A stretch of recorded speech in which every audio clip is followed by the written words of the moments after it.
সরস্বতীতে নামিনে মহাপ্রসাদে জননী সর্বসৌভাগ্যবর্ধিনী আদিবেদি হরণে তং তুলসী তং নমস্তুতে নমো মহাগণান্যায় কৃষ্ণ প্রেম প্রদায়তে কৃষ্ণায় কৃষ্ণ চৈতন্য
করছেন না তারা কি মহামূল্যবান পুণ্য থেকে, স্বীকৃতি থেকে, কৃপা থেকে বঞ্চিত হচ্ছেন।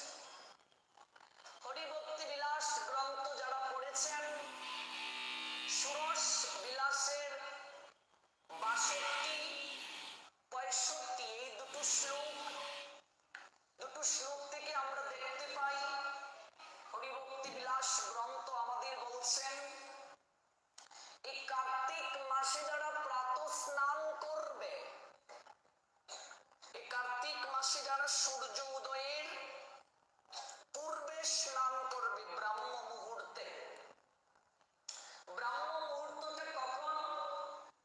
সূর্য উদয়ের 1 ঘন্টা 36 মিনিট পূর্বে ব্রাহ্ম মুহূর্ত শুরু হয়। তো 4টাতেও স্নান করলে হচ্ছে, 4:30টাতেও হচ্ছে, আপনি 3:30টার পরও করতে পারেন, 3টার পর করতে পারেন। 4:30টা পর্যন্ত ব্রাহ্ম মুহূর্ত থাকে, অনেকদিন পরে 5টাতেও হয়। কাজে একটা ফিক্সড টাইম রেখে দিলেই হয় যে আমি 4টায় করবো স্নান। সূর্য উদয়ের 1 ঘন্টা 36 মিনিট, এটা আমরা পঞ্জিকা দেখে 1 ঘন্টা 36 মিনিট পূর্ব সে অনুযায়ী করতে পারি, কিংবা কেউ যদি 4টাতেও প্রতিদিন স্নান করে তাহলেও ব্রাহ্ম মুহূর্ত আছে। এই ব্রাহ্ম মুহূর্তে যারা স্নান করবে, হরিভক্তি বিলাস গ্রন্থ বলছেন এই কার্তিক মাসে ব্রাহ্ম মুহূর্তে যারা শয্যা ত্যাগ পূর্বক, আমরা যে বিছানাতে ঘুমিয়ে থাকবো সেটা ত্যাগ পূর্বক স্নান করে প্রত্যেক দিন সহস্র গাভী দানের ফল তিনি লাভ করবেন। 1000 গাভী দান করলে যে ফল হয়, এই পৃথিবীতে যত প্রকার দান রয়েছে তন্মধ্যে আমরা দেখতে পাই শাস্ত্র থেকে গাভী দান অনেক পুণ্য অর্জন হয়। গাভী দান করলে অনেক পুণ্য লাভ করা যায়। তো গাভী কোথায় দান করতে হবে? সেই মন্দিরে গাভী দান করতে হবে, কিংবা সেই বৈষ্ণবকে দান করতে হবে যিনি প্রত্যেক দিন এই গাভীর পুজো করবে, কিংবা গাভী দ্বারা ভগবত সেবায় উৎসর্গ করবে, গাভী থেকে দুধ ভগবত সেবায় অর্পণ করবে। গো সেবা অত্যন্ত গুরুত্বপূর্ণ। এই যে আর কদিন পরেই, বেশি দিন বাকি নয়, গোপাষ্টমী তিথি। মনে রাখবেন, বছরে একটা দিনেই রাধারানীর চরণ দর্শনের সুযোগ আছে। বাকি সব সময় রাধারানীর চরণ ঢাকা থাকে। বছরে একদিনেই কেবল রাধারানীর চরণ দর্শন করা যায়, আর সেটা হচ্ছে গোপা অষ্টমী তিথি। এই যে অষ্টমী আসছে, কাল দিন পর মনে হয় পড়েছে। তো আমরা ব্যাখ্যা শুনবো। এই গোপাষ্টমী তিথিতে প্রদীপ প্রজ্বলন করলে অধিক কৃপা হয়, তাই কমিটি বৃন্দের কাছে অনুরোধ করব গোপাষ্টমী তিথিতে যেন তারা প্রদীপ প্রজ্বলনের ব্যবস্থা করে। গোপাষ্টমী তিথিতে প্রদীপ প্রজ্বলন করে অধিক থেকে অধিক কৃপা লাভ হয়। অন্যান্য সময়ে রাধারানীর চরণ দর্শনের সুযোগ নেই। রাধারানী কুলবালা কুলবধূ চরণ সর্বসাধারণের দর্শনের সুযোগ নেই, কিন্তু এই গোপাষ্টমী তিথিতে রাধারানীর চরণ সবাই দর্শন করতে পারেন। রাধারানী প্রত্যেককে এই দিন কৃপা করে থাকেন। রাধারানীর চরণ দর্শনে অপ্রাকৃত কৃপা প্রত্যেকেই লাভ করতে পারে। তো এই বিশেষ তিথিটা কি? যেদিন রাধারানী তার চরণ দর্শনের সুযোগ সবাইকে দিলেন, আমরা বিস্তারিত শুনব। গোপাষ্টমী তিথির পূর্বের দিন আমরা বিস্তারিত শুনবো। শুধু একটু স্পর্শ করি, যেহেতু প্রসঙ্গে এসেছে। এই দিন রাধারানী সুবলের বেশ ধারণ করে গোচারণে গিয়েছিলেন। রাধারানীর চেহারাটা সুবলের মতো। সুবল আর রাধারানীর চেহারাটা অনেকটাই একরকম। তো সুবল আমার প্রাণ গোবিন্দের মরম সখা, প্রিয় সখা। এই সুবল ত্রেতা যুগে ছিলেন বিভীষণের পুত্র তরুণী সেন। দাপরে আসলেন সুবল হয়ে, আর এই কলিযুগে সুবল হলেন গৌরী দাস পণ্ডিত। আমরা আমরা শ্রবণ করব গোপাষ্টমী তিথির পূর্বের দিন। এই দিন ভগবান শ্রী গোপালকে নন্দ মহারাজ গোচারণের দায়িত্ব দিয়েছিলেন। এই দিন থেকেই ভগবান গোচারণে গিয়েছিলেন, গোবৎসদেরকে নিয়ে চারণ ভূমিতে গিয়েছিলেন। আবার গোবিন্দ যাবেন একা একা, তার মন কিছুতেই মানছিল না। তাই তার ইচ্ছে হয়েছিল শ্রীমতী যদি, প্রেমময়ী রাধা যদি আমাদের সঙ্গে যেতেন। কিন্তু রাধারানী কি করে যাবেন? তাই সুবল ওই রাধারানীর গৃহে রাধারানীর বেশ ধারণ করেছিল, আর চেহারাটা যেহেতু অনেকটাই একরকম, আর রাধারানী সুবলের মতো ধুতি পরিধান করেছিলেন, করে গোচারণে গিয়েছিলেন। তাই এই দিন রাধারানীর চরণ যুগল দর্শন করার সুযোগ রয়েছে সবার। অপ্রাকৃত কৃপা হয়। আমি অতীব সৌভাগ্যবান একবার হয়েছিলাম, গোপাষ্টমী তিথিতে আমি বৃন্দাবনের কেশিঘাট ছিলাম। এত চমৎকার ভাবে এদিন বৃন্দাবনে লক্ষ লক্ষ গাভীকে পুজো করা হয়। গোপাষ্টমী তিথিতে গাভীদেরকে পুজো করতে হয়, রান্না করে প্রসাদ দিতে হয়, এবং এই দিন অবশ্যই অতি অবশ্যই আমরা রাধারানীর চরণ যুগলে প্রত্যেকেই প্রদীপ প্রজ্বলন করব। আমরা আগামীকাল প্রদীপ প্রজ্বলনের মহিমা শুনব, প্রদীপ প্রজ্বলন করলে কি কৃপা হয়, এবং বিশেষ করে গোপাষ্টমী তিথিতে কেউ যদি প্রদীপ প্রজ্বলন করে তার কি কৃপা হয়, এগুলো আমরা আগামীকাল শ্রবণ করব। আজকের আলোচ্য বিষয় ব্রাহ্ম মুহূর্তে যারা স্নান করবে সূর্য উদয়ের পূর্বে তাদের কি কৃপা হচ্ছে। তো বলছেন একটা গাভীকে দান করলে যে ফল হয়, অধিক থেকে অধিকতর ফল হয় গাভী যারা দান করে। এইভাবে 1000 গাভী দান করলে যে ফল হয়, কেবলমাত্র কার্তিক মাসে যারা সূর্য উদয়ের পূর্বে ব্রাহ্ম মুহূর্তে স্নান করবে তাদের সহস্র গাভী দানের ফল লাভ হয়। জয় জয় নিতাই গো সীতানাথ প্রেমানন্দে হরি হরি বল মা, জয় জয় শ্রী রাধে শ্যাম। সহস্র গাভী দানের ফল লাভ হবে যারা এই ব্রাহ্ম মুহূর্তে শয্যা ত্যাগ করে স্নান করবে। এবার ভেবে দেখুন, গতকাল বলছিলাম ভগবান বিশেষ কিছু তিথি দেন অপ্রাকৃত কৃপা লাভের জন্য। আমরা বছরের সব কয়টা দিন ঘুমিয়ে থাকি, আমাদের ঘুমটা একেবারে কুম্ভকর্ণের মতো, এমন ভাবে আমরা ঘুমাই, অর্ধেক বয়স তো ঘুমিয়েই কাটিয়ে দিচ্ছি। 50 বছর যদি হয় 25 বছর ঘুমে গেল, 60 বছর বয়স হলে 30 বছর ঘুমিয়ে কাটিয়ে দিলাম। আমরা অঙ্গীকার করে এসেছিলাম ভগবানের কাছে, প্রভু তোমার আরতি কীর্তন আদিতে নিজেকে মগ্ন রাখবো। ভুলে গিয়েছি সেই কথা, প্রত্যেক দিন ঘুমাচ্ছি।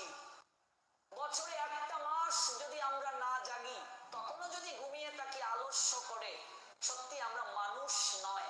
শাস্ত্র বলছেন আমরা পশু সমতুল্য। তাই প্রেমানন্দ আচার্য দেখুন কি বললেন, মানুষ হইলে কি হয় করহ ভূতের কাম, অগ মানুষ আকার হইলে কি হয় করহ ভূতের কাম। আকারটা মানুষের মতো, দিবানিশি কি করছি, ভূতের মতো পরিশ্রম করছি আর কামনা চরিতার্থ করছি। নহিলে বদনে কেন না বলহ শ্রীকৃষ্ণ গোবিন্দ নাম, নহিলে বদনে কেন না বলহ শ্রীকৃষ্ণ গোবিন্দ নাম। মানুষ কাকে বলে? যার মাঝে বিবেক রয়েছে, হুঁশ জ্ঞান রয়েছে। তা আমার এই হুঁশ যদি না হয় যে আমি 11 মাস ভোগ করছি, একটা মাস আমি ভগবত ভজন করব, তথাপি যদি আমার এই হুঁশটা না থাকে, তা আমি মানুষ কি করে হলাম? পশু আর মানুষের মাঝে পার্থক্য একটা জায়গায় বাবা, পশুর বিবেক নাই, ভগবান মানুষকে বিবেক দিয়েছেন। আহার নিদ্রা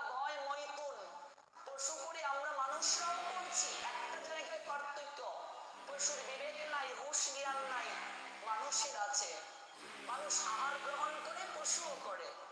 নিদ্রা যায় মানুষ, যায় পশুও যায়। বরং পশুর চেয়ে মানুষ বেশি নিদ্রা যায়। একটা কুকুর কতক্ষণ নিদ্রা যায়? পাখিরা, পশুরা ভোরবেলা জাগে। পাখি দেখবেন কিচির মিচির শব্দ করে, আমরা পাখির ডাকে আমরা ঘুম থেকে উঠি। তাহলে পশু পাখির চেয়ে আমরা এই দিক থেকে অধম। পশু পাখি তারা সবে প্রহরে প্রহরে জাগে, পশু পাখিরাও প্রহরে প্রহরে জাগে, আর আমি মানব হইয়া ঘুমে অচেতন। তাহলে ভেবে দেখুন আমি কিসের মানুষ? পশু পাখি তারা সবে প্রহরে প্রহরে জাগে, আমি মানবে হইয়া ঘুমে অচেতন। পশু পাখিরা জাগছে আর আমি মানুষ হয়ে ঘুমের গুড়ে অচেতন হয়ে আছি। ঘুমের দেশে আইয়ারে মন ঘুমাইয়া রইলে, এই ঘুমের দেশে এসে অচেতন হয়ে রইলাম, মায়ার দ্বারা আবৃত হয়ে রইলাম। প্রকৃত আপনার জনকে ভুলে অনিত্য ধনকে আঁকড়ে ধরলাম। এই যৌবন শক্তিটাকে ভগবত চরণে উৎসর্গ না করে কামনার চরিতার্থ অনলে পুড়ে দগ্ধীভূত হলাম। এবং অন্তিমে যখন সবার নিকটে মূল্যহীন, তখন ভগবানের চরণে গিয়ে মাথা টেকিয়ে আর্তনাদ করি আমরা, প্রভু তুমি ছাড়া আর কেউ নেই। ভগবান হয়তো মৃদু মৃদু হাসেন। যখন তোমার ডাকার সময় ছিল, শরীরে শক্তি ছিল, সেই দিন তুমি আমায় ডাকলে না। এখন সবার কাছে মূল্যহীন, কেউ তোমায় ভালোবাসে না, আর এখন তুমি এসেছো আমার নিকটে। এই সংসার বড় বিচিত্র আলয় বাবা। শঙ্করাচার্য জগৎগুরু তিনি বলছেন সংসারের মানুষের প্রকৃতিটা কেমন জানো, তাদের আচরণটা কেমন জানো? বলছে কেমন? বলছে যতদিন করে জন ধন উপার্জন, ততদিন বসে তাকে নিষ্পরিজন। যতদিন সংসারে খাটতে পারবে, এই দেহ দিয়ে খাটতে পারবে, উপার্জন করে অর্থ দিতে পারবে, আত্মীয় স্বজন পরিবার পরিজনের অভাব হবে না। সবাই তোমায় ভালোবাসবে মা। পরে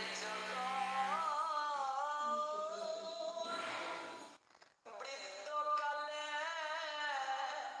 জীর্ণ হয়ে দেহ ডেকে ও জিজ্ঞেস করে না কেহ।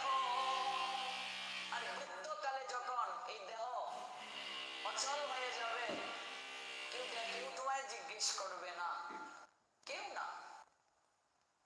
আত্মীয় স্বজন যারা আছে, বন্ধু বান্ধব যারা আছে, তারাও আর আগের মতো খোঁজ নেবে না। পরিবারের পুত্র কন্যা পুত্রবধূ যারা, তারা বলবে জঞ্জাল মরে না কেন, মরলেই বাঁচি। কেন মরে না? সবার কাছে কেন জানি বোঝা হয়ে গেলাম, মূল্যহীন হয়ে গেলাম। রোগ ব্যাধি যন্ত্রণা শরীরে এসে আক্রমণ করলো। বৃদ্ধ বয়স্কার মতো দুঃসহ একাকিত্বের যন্ত্রণা আর কোন সময়ে উপলব্ধি হয় না। এখন তো শরীরে যৌবন আছে, ধরাকে সরা জ্ঞান করি, কাউকে কেয়ার করি না আমরা। কিন্তু বৃদ্ধ বয়সের মতো যন্ত্রণা আর কোন সময়ে নেই। এই জন্য এই সময় থাকতে সময়ের কাজ করতে হবে। আমরা অধিকাংশ লোকেরা মনে করি এখনো কি সাধন ভজন করার সময় হয়েছে, একটু বয়স হোক তারপর করব। সরকারি চাকরিজীবী যারা, তারা মনে করেন একটু অবসর নিয়ে নেই, তারপর ভগবানকে ডাকবো। অনেক মায়েরা মনে করে ছেলেটাকে বিয়ে করিয়ে দেই, বৌমার হাতে সংসারটাকে বুঝিয়ে দিয়ে তারপর ভগবানকে ডাকবো। ভেবে দেখো, সরকার 60 বছরের পূর্বে 59 বছর বয়সে তোমাকে চাকরি থেকে অবসর দিয়ে দেয়। শাশুড়ি মা বৃদ্ধা হয়ে গেলে বৌমার হাতে চাবি দেয়, বলে মা আমার পক্ষে সংসার সামলানো সম্ভব নয়। ছেলেকে বলে বাবারে আমার কাছে টাকা রাখিস না তো, কোথায় রাখি মনে থাকে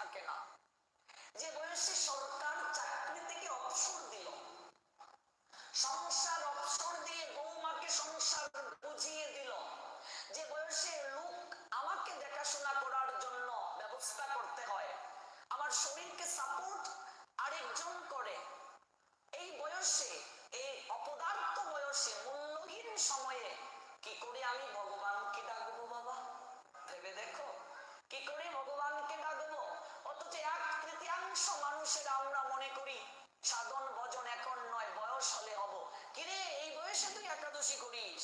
অধিকাংশ মা বাবারা সন্তানকে বলে, এখন ভালো করে পড়াশোনা করো, তোমার এখন ধর্মকর্মের সময় না। মূর্খ তারা। পড়াশোনা অবশ্যই করতে হবে, তাই বলে পারমার্থিক শিক্ষাকে বাদ দিয়ে নয়। স্কুল কলেজের পড়াশোনাও চলবে, ধর্মীয় পড়াশোনাও চলবে। মনে রাখবেন, ধর্ম ব্যতীত মানব জীবন স্থবির নিশ্চল। ধর্ম যে আচরণ করে না সে পশুর চেয়ে অধম।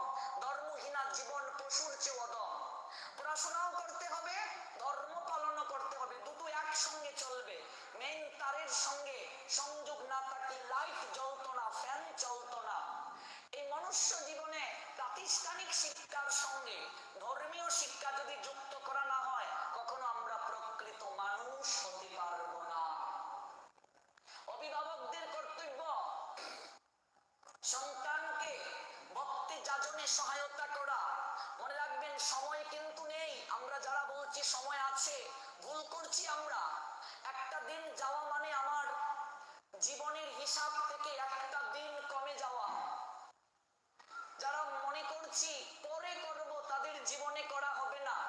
এই 32 দিন ব্যাপী প্রবচন চলছে, এত দীর্ঘ সময় ধরে প্রবচন কোথাও হয় না। এই নোয়াখালী জেলা শহরবাসীর অনেক সৌভাগ্য। অথচ আমরা গতকাল আমরা দেখলাম, এর আগের কালও দেখলাম, এর আগেরও দুদিন আমরা দেখলাম যে ভক্ত সংখ্যা কম ছিল, একটু একটু বাড়ছে। তবে মানুষের মাঝে একটা আতঙ্ক হয়তো রয়ে গেছে, যেহেতু দেশের একটা সার্বিক অবস্থা পরিস্থিতি একটু নাজেহাল ছিল, কিন্তু ভগবত কৃপায় সেটা এখন ভালো হয়েছে। যারা যারা এখনো ঘরে আছেন প্রত্যেককেই এই পাঠে আসাটা উচিত। কারণ আমি এই বছর কার্তিক ব্রত পালনের সুযোগ পেয়েছি, হরিকথা শ্রবণের সুযোগ পেয়েছি। ভেবে দেখুন, আগামী বছর আপনার আমার জীবনে এই কার্তিক ব্রত নাও আসতে পারে। কখন যে কার জীবন প্রদীপ ডুবে যাবে সেটা কিন্তু বলতে পারবো না। বহু দূর দূরান্ত ভক্তদের জন্য এই অনলাইনের ব্যবস্থা করা হয়েছে, কিন্তু এই নোয়াখালী জেলা শহরের আশেপাশে যদি কেউ অনলাইনে যুক্ত থাকেন, আমি তাদেরকে অনুরোধ করবো, আপনাদের যেহেতু সরাসরি সাধু সঙ্গ করার সুযোগ রয়েছে, আপনারা সরাসরি আসুন। অনলাইনের ব্যবস্থা কেবল দূর দেশের ভক্তদের জন্য। মনে রাখবেন, অনলাইনে আমরা যারা হরিকথা শুনছি কেবল ভগবানের কথার সঙ্গ করতে পারছি, কিন্তু আমরা সাধু সঙ্গ করতে পারছি না। অনলাইনে সাধু সঙ্গ হচ্ছে না, ভগবানের কথার সঙ্গ হচ্ছে। আর সাধু সঙ্গ করতে গেলে সশরীরে আমাকে আসতে হবে, বসতে হবে। কাজে এখনো যারা আসেন নাই, আমি অনুরোধ করব, এবং আপনারা যারা আছেন প্রত্যেকের নিকটে গিয়ে এই মেসেজটা পৌঁছে দেবেন যে এখানে সুস্থ পরিবেশ রয়েছে, আমরা যেন ভগবানের কথা শ্রবণ করতে আসি। কারণ এই বছর সুযোগ পেয়েছি, আগামী বছর আমার সুযোগ নাও আসতে পারে। কখন যে কার জীবন প্রদীপ ডুবে যায়, নিভে যায়, কেউ সেটা বলতে পারবে না, কেউ বলতে পারবে না। সময় আছে বললে ভুল হবে যে 32 দিন প্রবচন, এখন না, শেষের দিকে যাবো। কিরে শেফালির মা, যাইতে না গীতা ফটো আছে 32 দিন, মাত্র 5 নম্বর দিন চলতেছে। সংসারের কি ঝামেলা আছে, দেখি পরের দিকে যাওয়ার ইচ্ছা আছে। ঠিক ঠিক না, এরকম অধিকাংশ মানুষের মাঝে ধারণা। সংসারে এত ঝামেলা, কি করে যাব? সারা জীবন ঝামেলা থাকবে, মৃত্যুর পূর্ব পর্যন্ত দায়িত্ব শেষ হবে না। মধ্যবয়স্ক থেকে যখন বৃদ্ধে যাব, তখন কিভাবে আমরা জীবন পরিচালনা করছি জানো? কুকুরের মতো পাহারাদার হয়ে। বৌমা নাতিকে দিয়ে বলবে, মামা একটু দেখো তো ওকে, ওই জায়গায় চলে যায়, ওই জায়গায় চলে যায়, লাঠি নিয়ে বসে আছি নাতিকে নিয়ে। ভেবে দেখো, সারা জীবন সংসারকে পাহারা দিলাম, এখনো পাহারা দিচ্ছি, কিচ্ছু কি হলো না। সারা জীবন সংসারের জন্য খাটলে, আত্মীয় স্বজনের জন্য খাটলে, সময়ের মূল্য দিলে না। আসল যে সময়, কোন ক্ষেত্রে প্রয়োগ করা উচিত, উৎসর্গ করা উচিত তা বুঝলে না। একবার ভেবে দেখো, যদি প্রশ্ন করা হয় মা সারাটা জীবন সংসারের জন্য খাটলে, নিজের জন্য কি করলে? অনেকেই বলবে এটা আবার কেমন কথা, ছেলেটাকে মানুষ করেছি, ডাক্তার বানিয়েছি, এটা কি নিজের জন্য নয়? আমার ছেলে সংসারের জন্য এত কিছু করেছে, এটা কি নিজের জন্য নয়? শাস্ত্র বলছেন না, এই কোনটাই তোমার নিজের জন্য নয়, নিজের জন্য না। এই কথাটাই রত্নাকর দস্যুকে প্রশ্ন করেছিলেন দেবর্ষি নারদ আর ব্রহ্মা। ওহে দস্যু, এই যে দস্যু বৃত্তি করে অর্থ সম্পদ লুণ্ঠন করে তুমি নিয়ে যাচ্ছ, তাতে যে তোমার পাপ হচ্ছে তুমি কি জানো? বলছে পাপ পুণ্য কিচ্ছু বুঝি না। এই অর্থ সম্পদ লুণ্ঠন করে, মানুষকে হত্যা করে আমি যা পাই তা দিয়ে আমি আমার সংসার পরিচালনা করি। সংসারে আমার মা আছে, বাবা আছে, বউ আছে। আমি পাপ পুণ্য বুঝি না, আমার দায়িত্ব সংসার চালনা করা, তাই আমি সংসার চালনা করছি। আর যদি পাপ হয়ে থাকে, আপনার কথা মেনে নিয়ে যদি পাপের কথায় আমি সম্মত হই, একমত পোষণ করি, তাহলে আমি আপনাকে বলবো পাপ যদি করে থাকি, সংসারে 3 জন, আমি নিয়ে 4 জন, আমরা 4 জনেই সেই পাপকে সমান ভাগে ভাগ করে নেব। দেবর্ষি নারদ হেসে হেসে বলছেন মূর্খ, এই জগৎ সংসারে কারো পাপ কেউ নেয় না। না স্বামীর পাপ স্ত্রী নেয়, না স্ত্রীর পাপ স্বামী নেয়, না সন্তানের পাপ মা বাবা নেয়, না মা বাবার পাপ সন্তান নেয়। কারো পাপ কেউ নেয় না। মানুষ একা এসেছে নগ্ন হয়ে, কোনো কিছু নিয়ে আসে নাই, যাবেও নগ্ন হয়ে, কিছুই নিয়ে যাবে না। তোমাকে একটা প্রশ্ন করি দস্যু, সারাটা জীবন সংসারের দোহাই দিয়ে অপকর্ম করলে, তোমার বাবা কি বলেছেন তুমি অপকর্ম করে পাপ কার্য করে সংসার চালাতে? তা তো বলেননি। তাহলে তুমি এই পথটা কেন বেছে নিলে? আর দ্বিতীয় প্রশ্ন হচ্ছে, সারাটা জীবন সংসারের জন্য এত কিছু করলে, ওহে দস্যু নিজের জন্য কি করলে? নিজের জন্য? এই পরিবার কি আমার নিজজন না? দেবর্ষি নারদ বলছেন না। একবার গিয়ে জিজ্ঞেস করেই দেখো, তোমার মা বাবাকে, তোমার সুন্দরী বউকে, ওরা তোমার পাপের ভাগ নেই কিনা, ওরা তোমার নিজের জন কিনা?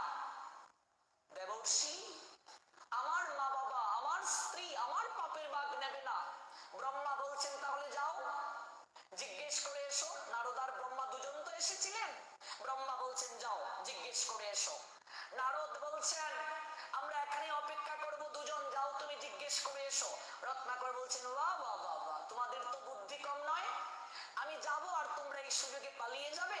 তবে যাবো ঠিকই, বেঁধে রেখে যাব, একটা গাছের মাঝে বেঁধে। ব্রহ্মা নারদকে দশ রত্নাকর গদা কাদের মাঝে নিয়ে ছুটলেন। রত্নাকরের বাবার নাম চ্যবন মুনি। দণ্ডবত প্রণাম গিয়ে দিলেন রত্নাকর তার বাবাকে। বাবা, দুজন সন্ন্যাসী আমাকে বললেন আমি পাপ কার্য করছি, এই যে সংসার চালনা করছি, মানুষ মেরে ধন রত্ন ঐশ্বর্য লুণ্ঠন করে, তাতে নাকি আমার পাপ হচ্ছে। দুজন সন্ন্যাসী বললেন আমার কঠিন পাপ হচ্ছে, এই পাপের ভাগ তুমি কি নেবে না? চ্যবনমুনি হেসে হেসে বলছেন পুত্র, যখন তুমি ছোট ছিলে আমি তোমাকে স্নেহ দ্বারা, মমতা দ্বারা বড় করে তুলেছি, আমি তোমার দেখাশোনা করেছি। সময়ের পরিক্রমায় আমি বৃদ্ধ আর তুমি যুবক হয়েছ।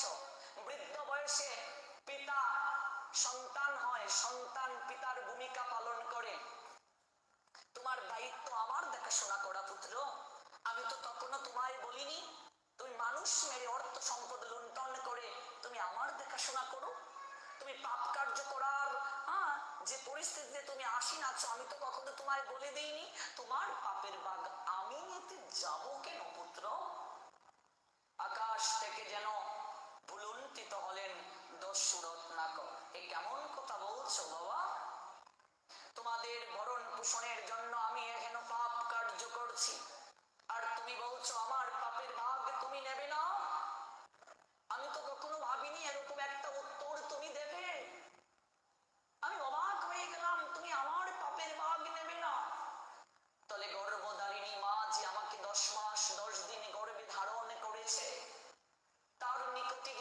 জিজ্ঞেস করি তিনি আমার পাপের ভাগ নেন কিনা। দস্যু রত্নাকরের কথা শুনে তার মা বলছেন, পুত্র আমি মা, তোমাকে 10 মাস 10 দিন গর্ভে লালন পালন পোষণ করে প্রসব বেদনা সহ্য করে আমি পৃথিবীর আলো দেখিয়েছি পুত্র। আমি তো মা। জগতের সবাই যদি সন্তানকে ত্যাগ করে, গর্ভধারিণী মা কখনো সন্তানকে ত্যাগ করতে পারে না। কিন্তু পুত্র এই জগতে কারো পাপ কেউ নিতে পারে না পুত্র। প্রতিটা মানুষ একা আসে, আবার তাকে একাই যেতে হয়। পুত্র তুমিও একা এসেছো, আমিও একা এসেছি, আমাদের একাই যেতে হবে। তোমার সঙ্গে আমিও যাব না, আমার সঙ্গে তুমিও যাবে না। পুত্র পাপ নেওয়ার যদি কোনো পদ্ধতি থাকতো, আমি তো মা, আমি তোমার বাবার মতো না করতে পারতাম না। কিন্তু পুত্র জগতে কারো পাপ যে কেউ নেয় না, আমি তোমার পাপের ভাগ নিতে পারবো না পুত্র। লুটিয়ে পড়লেন রত্নাকর, তার মাথায় যেন আকাশ ভেঙে পড়লো। মা তুমিও আমার পাপের ভাগ নেবে না? তাহলে আমি যে সারাটা জীবন সংসারে তোমাদের জন্য সময় অপচয় করলাম, এখানে পাপ কার্য করলাম, আমার কি গতি হবে মা? যাকে সপ্ত প্রদক্ষিণ দিয়ে অগ্নিকে সাক্ষী রেখে বিবাহ বন্ধনে আবদ্ধ করেছি, সেই স্ত্রী সেও কি তোমার মতো এই কথা বলবে, বাবার মতো এই কথা বলবে? যাও না পুত্র, জিজ্ঞেস করে এসো তোমার স্ত্রী তোমায় কি বলে। স্ত্রী বলছে, অগ্নিকে সাক্ষী রেখে যেদিন তুমি আমায় বিয়ে করেছিলে সেদিন তুমি প্রতিজ্ঞা করেছিলে আমার ভার তুমি বহন করবে। আরে দুবেলা দুমুঠো খাবার যদি দিতে না পারো বিয়ে করেছিলে কেন? কে বলেছিল বিয়ে করতে তোমায়? কথাটা শুনে দস্যু রত্নাকরের বিবেকে আঘাত করলো। তিনি যেন চারিদিকে আজ অন্ধকার দেখতে পেলেন। এখানে পরিস্থিতিতে তার স্ত্রী এমন একটা কথা তাকে শুনিয়ে দিল, খাওয়াতে পারো না তো বিয়ে করেছিলে কেন? দস্যু রত্নাকরের চোখ বেয়ে অশ্রু ঝরঝর করে পড়তে শুরু করলো। এতদিন পর বুঝতে পেরেছি সংসারে কেউ কারো নয়। এই জগৎ সংসার সত্যি একটা বিচিত্র আলয়। এখানে আমরা যতদিন একে অপরের সঙ্গে যোগসূত্র স্থাপন করে আছি ততদিনই আমরা একে অপরের আপনার জন। কিন্তু চোখটা মুদ্রিত হয়ে গেলে, ওই প্রাণ পাখিটা দেহের ভিতর থেকে চলে গেলে কেউ কাউকে আর চিনে না। একটা অজানা অচেনা একটা অন্ধকার জগতে একাকী সেই দিন যেতে হয়। ঠিকই তো বলেছেন দুজন সন্ন্যাসী, সারাটা জীবনে তোমাদের জন্য এত কিছু করলাম, নিজের জন্য কি করলাম? নিজের জন্য তো কিছুই করলাম না। আমি চাই যারা আমার চেতনা জাগ্রত করে দিয়েছে আমি তাদের কাছে যাই। স্ত্রী পিছন থেকে ডেকে ডেকে বলছে, ওগো তুমি আমায় রেখে যাচ্ছ কোথায়?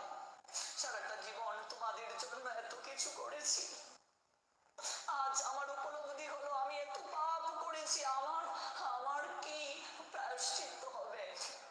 আমি যাই তাদের কাছে যারা আমার চেতনা জাগিয়ে দিয়েছে।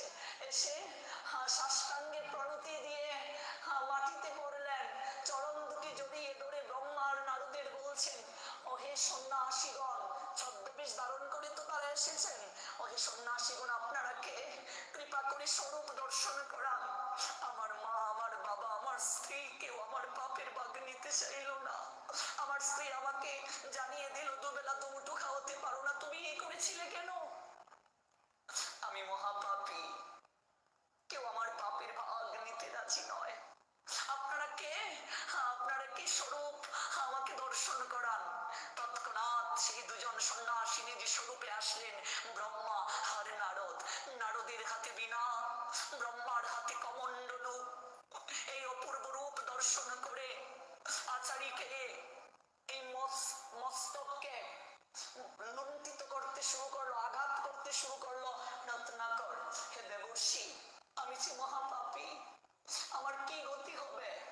সারাটা জীবন সংসারের জন্য আমি এত কিছু করলাম, নিজের জন্য কিচ্ছু কি করতে পারলাম না। আমার কি গতি হবে? দেবর্ষি আপনি কৃপা করে বলুন আমার কি গতি হবে? ওহে ব্রহ্মদেব আপনি কৃপা করে বলুন কোন পথে চললে আমার পাপকে স্খলন হবে, জগতে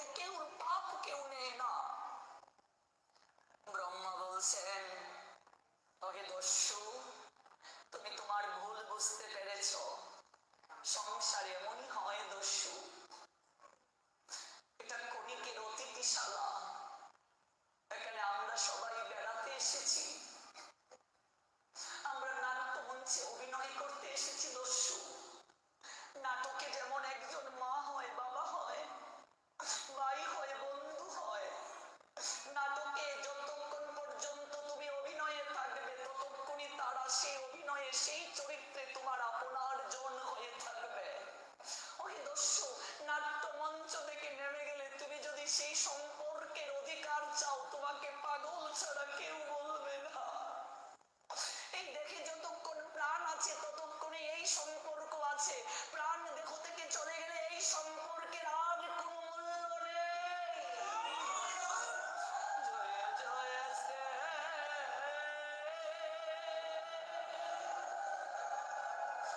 রাধে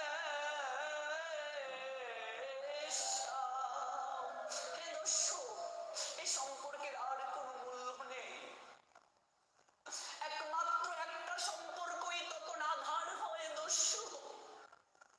তিনি সুখে দুঃখে আমাদের একমাত্র আপনার জননাদিরাদি শ্রী গোবিন্দ ভগবান। তিনি একমাত্র আমাদের আপনার জন।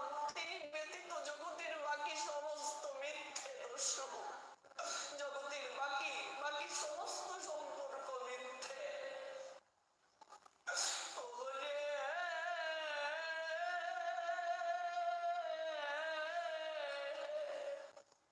ওগো তুমি যে আমার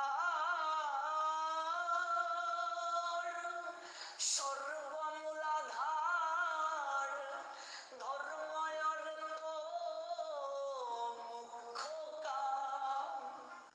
ও হরি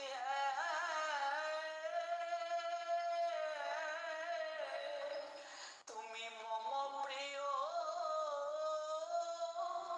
পরম আত্মীয়, গাই তব গান। হরি তুমি মম প্রিয় পরম আত্মীয়, গেয়ে বেড়াই তব গান। এই জগতের বুকে পরম আত্মীয়, পরম মানে শ্রেষ্ঠ মা, যার উপরে কোনো আত্মীয় হতে পারে না, যার উপরে কোনো সম্পর্ক হতে পারে না, যে সম্পর্কের কখনো বিনাশ হয় না, সে অবিনশ্বর সম্পর্ক যার সঙ্গে, তিনি হলেন নিত্য আনন্দগণ, সবচেয়ে আনন্দগণ বিগ্রহ অনাদিরাদি শ্রী গোবিন্দ ভগবান। সেই সম্পর্কটাই মুখ্য সম্পর্ক।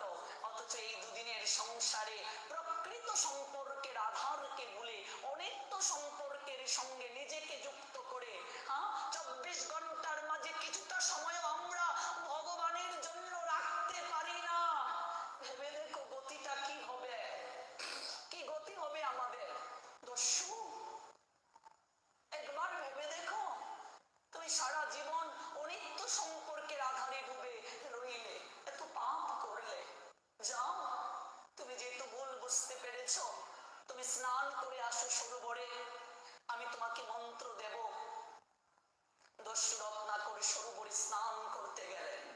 এতটা পাপ করেছিলেন মা, সরোবরের জল পর্যন্ত শুকিয়ে গেল।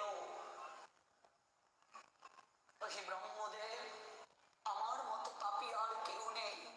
আমি পরিশুদ্ধ হওয়ার জন্য স্নান করতে গিয়েছিলাম, জল পর্যন্ত শুকিয়ে গেল। হে ব্রহ্মদেব, আমার কিভাবে পরিশুদ্ধতার পরিবেশ রয়েছে আপনি বলুন কৃপা করে। ব্রহ্মা কমণ্ডলু থেকে জল দিলেন ছিটিয়ে, মন্ত্র স্নান করিয়ে দিলেন। দস্যু বসে বসে কায় মনোবাক্যে রাম রাম রাম রাম জপতে শুরু করো। এই নামের মাঝে এত শক্তি আছে দস্যু। মহাপাপীও যদি কায় মনোবাক্যে এই নাম উচ্চারণ করে, তার পর্বত সমান পাপ মুহূর্তের মাঝে নষ্ট হয়ে যায়। কিন্তু পাপে পাপে দস্যু রত্নাকরের জিহ্বা আড়ষ্ট হয়ে গেছে, সে রাম উচ্চারণ করতে পারছে না। জিহ্বা আড়ষ্ট হয়ে গেছে পাপ করতে করতে। এই জিহ্বা কেন দিয়েছেন ভগবান? ভগবানের নামকে স্মরণ করার জন্য। এই জিহ্বা একদিনও ভগবত সেবায় লাগালাম না, ভগবানের অপ্রাকৃত প্রসাদ পেলাম না, ভগবত গুণকীর্তনে কখনো ব্যাপৃত রাখলাম না। পাপে পাপে আড়ষ্ট হয়ে গেছে জিহ্বা। দস্যু রত্নাকর দেখেন দশা দেখে নারদ আর ব্রহ্মা ভাবছেন, এত কঠিন পাপী। অভ্যাস করো রত্নাকর, অভ্যাসের দ্বারা সব সম্ভব। তুমি রাম বলতে পারছো না, না তুমি মরা মরা মরা বলেই জপতে শুরু করো। মরা মরা মরা মরা মরা মরা, এইভাবে জপতে জপতে অভ্যাস করতে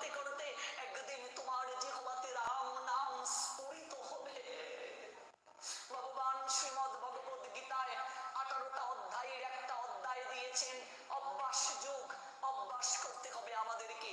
এই জপমালা কেন দিয়েছেন গুরুদেব আমাদেরকে? অভ্যাস করার জন্য মা।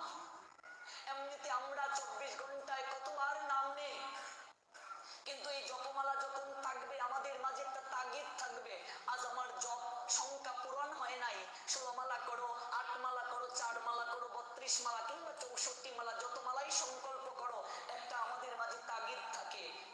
এটা অভ্যাসের জন্য দিয়েছেন গুরুদেব আমাদেরকে। গুরুদেব ভগবানের প্রতিনিধি, কিন্তু মনে রাখবেন এই অভ্যাসটা করলে আমাদের কি হবে? কারণ ভগবান বলছেন গীতায়, অন্তকালে যদি কেউ তার নাম শ্রবণ করে, স্মরণ করে, মনন করে এই জগৎ থেকে যেতে পারে, এই মায়ার কারাগারে যন্ত্রণা হয়ে এই সংসারে আর কোনোদিন তাকে আসতে হবে না। কিন্তু মা, জীবন দশায় যদি হরিনাম অভ্যাস না করো, মরার সময় কি তোমার মুখে নাম আসবে? কখনো না। এই জন্যই তো ভগবান বলছেন অভ্যাস করো, একটু বসো ভগবানের যে ঘর রয়েছে, আমাদের মন্দির রয়েছে, গৃহ মন্দির, সেই জায়গায় একটু আসন করে বসো, একটু আহ্নিকের মাধ্যমে তার সঙ্গে যোগসূত্র স্থাপন করো, একটু হরিনামটা করো, অভ্যাস করো।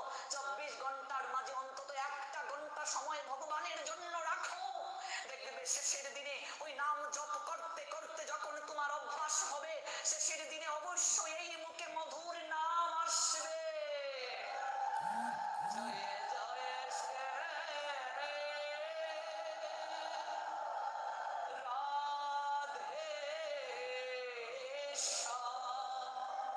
রত্নাকরকে অভ্যাসের কথা বললেন।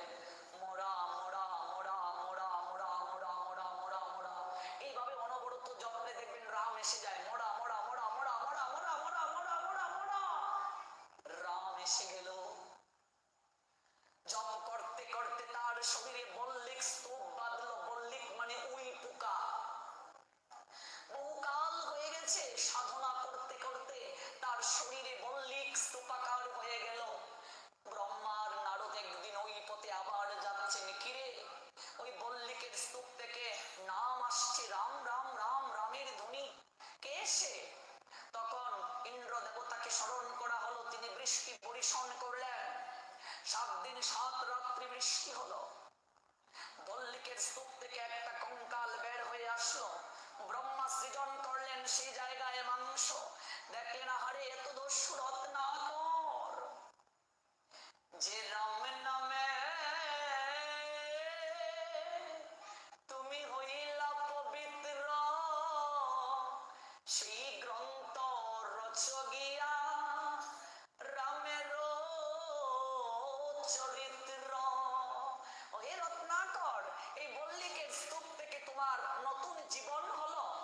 তোমার নাম রত্নাকর আর নয়, বল্লিকের স্তূপ থেকে তোমার নতুন জন্ম হয়েছে বলে আজ থেকে তোমার নামকরণ আমি করলাম বাল্মীকি। এই জন্য রত্নাকরের নাম বাল্মীকি হলো। বল্লিকের স্তূপ থেকে পুনরায় তার জন্ম। বল্লিক মানে উই পোকা। তার শরীরের মাঝে ওই পোকা মৃত্তিকা তুলেছিল, তথাপি তার সাধনা বন্ধ হয় নাই। এত কঠোর থেকে কঠোর তিনি সাধনা করেছিলেন, যার কারণেই তো তিনি মহামুনি হতে পেরেছিলেন এবং রামায়ণ রচনা করেছিলেন। ভেবে দেখুন, এই যে অভ্যাস আমরা সংসারী মানুষ যারা, আমাদের করতে হবে। 11 মাস আমরা ঘুম থেকে উঠতে পারছি না, অন্তত এই কার্তিক মাসটাতে আমরা ভোরবেলা উঠবো, একটু স্নান করব। যারা বিগত দিনগুলোতে করতে পারেননি, সামনে তো আরো দিন রয়েছে, কার্তিকের মাত্র শুরু, বাকি সব কয়টা দিন না হয় পালন করুন, দেখবেন অবশ্যই মঙ্গল হবে। ভগবান প্রাকৃত কৃপা করবেন। বলছেন সহস্র সহস্র গাভী দান করলে যে ফল হয়, এই কার্তিকে ব্রাহ্ম মুহূর্তে শয্যা ত্যাগ করে স্নান করলে সেই ফল হয়। এবার আমরা শ্রবণ করব পদ্ম পুরাণের উত্তর খণ্ডের 88 থেকে 89 এই অধ্যায়গুলো থেকে শ্রবণ করব। পদ্ম পুরাণ উত্তর খণ্ড, সেই জায়গা থেকে আমরা শুনছি কেউ যদি ব্রাহ্ম মুহূর্তে স্নান করে এই কার্তিক মাসে তার কি কৃপা হয়, কি পুণ্য হয়। পদ্ম পুরাণ উত্তর খণ্ড 88, 89 অধ্যায়, সেই জায়গায় বর্ণিত আছে একবার দেবর্ষি নারদ তিনি স্বর্গের কল্প বৃক্ষ থেকে একটা দিব্য পুষ্প সংগ্রহ করলেন। কল্প বৃক্ষ এমন একটা বৃক্ষ, ওই বৃক্ষের নিচে গিয়ে যাহা প্রার্থনা করা হয় সেটা প্রাপ্ত হয়। তো এই যে দিব্য পুষ্প, এই পুষ্পের নাম হচ্ছে পারিজাত পুষ্প। ওই পুষ্পটা দেবর্ষি নারদ অতি আদরের সঙ্গে সংগ্রহ করে ভগবান শ্রীকৃষ্ণকে প্রদান করার জন্য দ্বারকার উদ্দেশ্যে যাত্রা করলেন। কে যাত্রা করলেন মা? দেবর্ষি নারদ। সেই দেবর্ষি নারদ পরমেশ্বর ভগবান কৃষ্ণকে দর্শন করার জন্য দ্বারকার উদ্দেশ্যে যাত্রা করলেন। কারণ আমরা সেই দিন শুনলাম 4 জায়গায় খালি হাতে যেতে নেই, ভগবান দর্শন করতে খালি হাতে যেতে নেই, কিছু না কিছু নিয়ে যেতে হয় সামর্থ্য অনুযায়ী। হয়তো প্রণাম দিয়ে দক্ষিণা দিতে হবে, নতুবা ধূপ দীপ নিয়ে যেতে হবে, নতুবা ফুল নিয়ে যেতে হবে, নতুবা মালা গেঁথে নিয়ে যেতে হবে, কোনো না কোনো কিছু নিয়ে যেতে হবে। এবার দেবর্ষি নারদকে নিয়ে যাবেন, একটা পারিজাত পুষ্প নিয়ে যাচ্ছেন ভগবানের জন্য। এবার দ্বারকায় যখন গেলেন, গিয়ে দেবর্ষি নারদ ভগবানকে প্রণাম দিয়ে বললেন, হে প্রভু, আপনার জন্য অতি যত্ন সহকারে অতি আদরের সহিত এই পারিজাত পুষ্পটা আমি আনয়ন করেছি। প্রভু, আপনি কৃপা করে এই দাসানুদাসের এই উপহারটা গ্রহণ করুন। ভগবান কৃষ্ণ দেবর্ষি নারদকে যথাযোগ্য সম্মান প্রদর্শন করলেন। দেখুন, স্বয়ং ভগবান নিজে আচরণ না করলে জগতের কেউ সেটা গ্রহণ করবে না। শ্রীমদ্ ভগবত গীতায় 3য় অধ্যায় কর্মযুগের আপনারা যে শ্লোকগুলো রয়েছে সেখানে দেখবেন একটা চমৎকার শ্লোক রয়েছে, যত যত আচরতি শ্রেষ্ঠ তৎ তৎ এব ইতর জনঃ সযৎ প্রমাণম কুরুতে লোক তৎ অনুবর্ততে। শ্রেষ্ঠ ব্যক্তিগণ যা আচরণ করেন অপর সাধারণ জনতাকে অনুকরণ করে, তিনি জগতের বুকে যেটা প্রমাণ রেখে যান সর্বসাধারণ সেটাকে অনুসরণ করে। চৈতন্য মহাপ্রভুর জীবন আদর্শে আরো সহজভাবে আমরা সেটা জানতে পারি।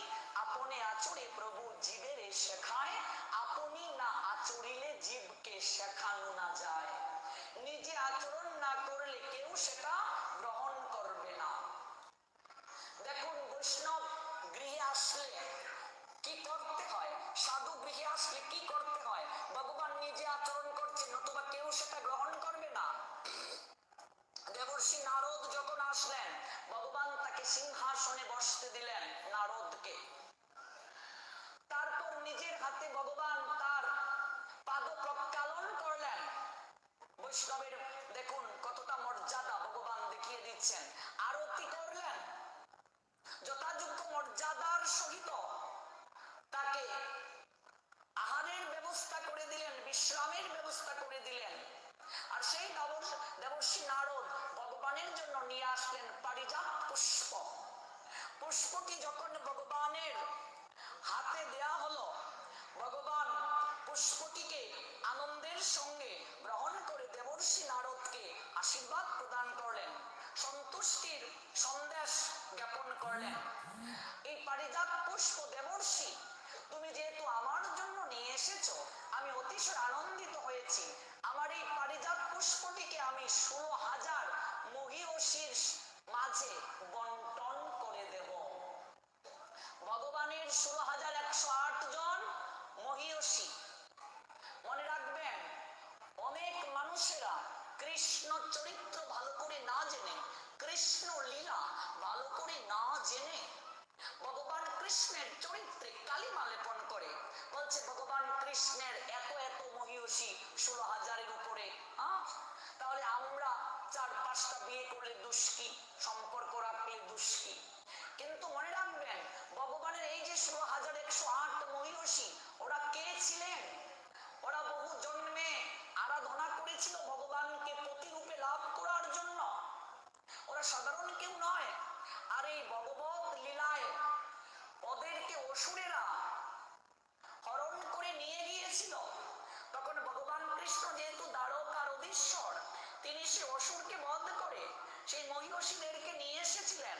তখন তারা প্রণাম দিয়ে ভগবান কৃষ্ণকে বলছেন, হে প্রাণনাথ, আমরা বহুদিন যাবত আমরা হৃদয় মাঝে ইচ্ছে পোষণ করেছি আপনার মহিষী হয়ে আপনার সেবা করার জন্য। আপনি আমাদেরকে অসুরের হাত থেকে বাঁচিয়ে আনলেন। আমরা এক রাত সেখানে ছিলাম, যদিও অসুর আমাদের কোনো ক্ষতি করতে পারেনি, কিন্তু সমাজের যে কিছু নিয়ম রয়েছে, নীতি রয়েছে, আমরা যদি ঘরে ফিরে যাই সমাজের মানুষেরা আমাদেরকে কুলোটা বলবে, বলবে আমরা রাত কাটিয়ে এসেছি, আমাদের এই দায় থেকে কে মুক্তি দেবে, আমরা ঘরে ফিরে যেতে চাই না। হে কৃষ্ণ, হে প্রাণনাথ, আপনি আমাদেরকে পত্নী হওয়ার সুযোগ দান করুন, সেবার দাসী হওয়ার সুযোগ দান করুন, আমাদেরকে চরণে আশ্রয় দিন। তখন ভগবান কৃষ্ণ সেই 16,108 মহিষীকে তিনি সুযোগ দিলেন, তিনি তাদেরকে স্ত্রীর অধিকার দিলেন। কারণ কৃষ্ণ স্বয়ং ভগবান, আর তিনি যেহেতু স্বয়ং ভগবান, তিনি অবশ্যই সবকিছু করতে পারেন। প্রত্যেক ভক্তই তাকে হৃদয় মাঝে ইচ্ছে পোষণ করতে পারে পতিরূপে প্রাপ্তি।